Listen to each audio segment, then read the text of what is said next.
If we don't have free speech, then we just don't have a free country. It's as simple as that. If this most fundamental right is allowed to perish, then the rest of our rights and liberties will topple, just like dominoes, one by one. They'll go down. That's why today I'm announcing my plan to shatter the left-wing censorship regime and to reclaim the right to free speech for all Americans. And reclaim is a very important word in this case because they've taken it away. In recent weeks, bombshell reports have confirmed that a sinister group of deep state bureaucrats, Silicon Valley tyrants, left-wing activists, and depraved corporate news media have been conspiring to manipulate and silence the American people. They have collaborated to suppress vital information on everything from elections to public health. The censorship cartel must be dismantled and destroyed, and it must happen immediately. And here's my plan.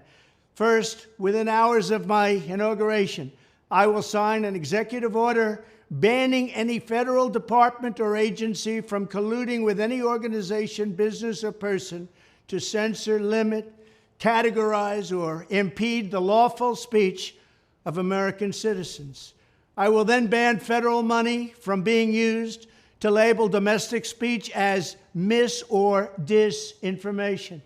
And I will begin the process of identifying and firing every federal bureaucrat who has engaged in domestic censorship, directly or indirectly, whether they are the Department of Homeland Security, the Department of Health, Human Services, the FBI, the DOJ, no matter who they are. Second, I will order the Department of Justice to investigate all parties involved in the new online censorship regime, which is absolutely destructive and terrible, and to aggressively prosecute any and all crimes identified.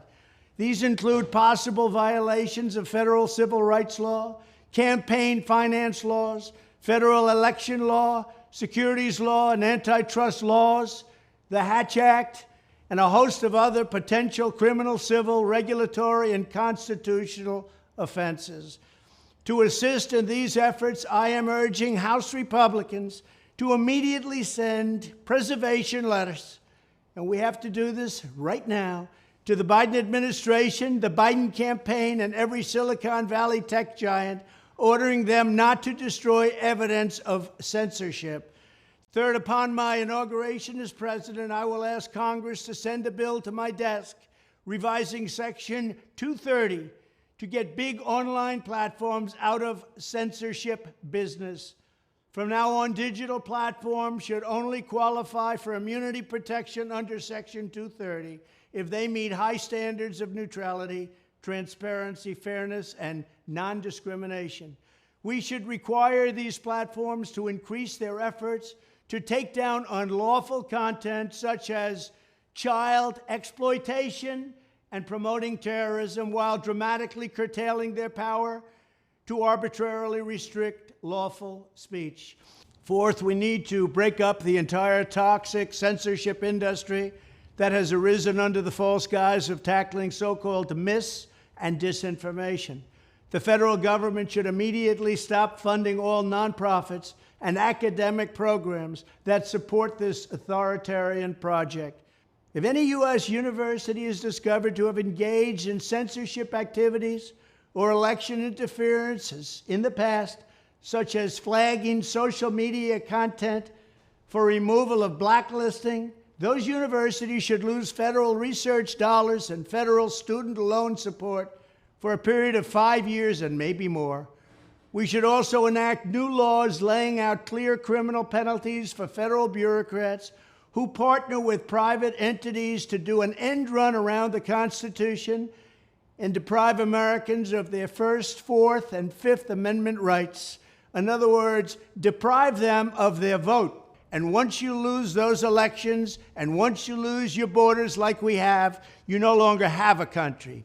Furthermore, to confront the problems of major platforms being infiltrated by legions of former deep staters and intelligence officials, there should be a 7-year cooling off period before any employee of the FBI, CIA, NSA, DNI, DHS, or DOD is allowed to take a job at a company possessing vast quantities of U.S. user data. Fifth, the time has finally come for Congress to pass a digital Bill of Rights. This should include a right to digital due process. In other words, government officials should need a court order to take down online content, not send information requests such as the FBI was sending to Twitter. Furthermore, when users of big online platforms have their content or accounts removed, throttled, shadow banned, or otherwise restricted, no matter what name they use, they should have the right to be informed that it's happening, the right to a specific explanation of the reason why, and the right to a timely appeal. In addition, all users over the age of 18 should have the right to opt out of content moderation and curation entirely and receive an unmanipulated stream of information if they so choose. The fight for free speech is a matter of victory or death for America and for the survival of Western civilization itself. When I am president, this whole rotten system of censorship and information control will be ripped out of the system at large. There won't be anything left. By restoring free speech, we'll begin to reclaim our democracy and save our nation. Thank you, and God bless America.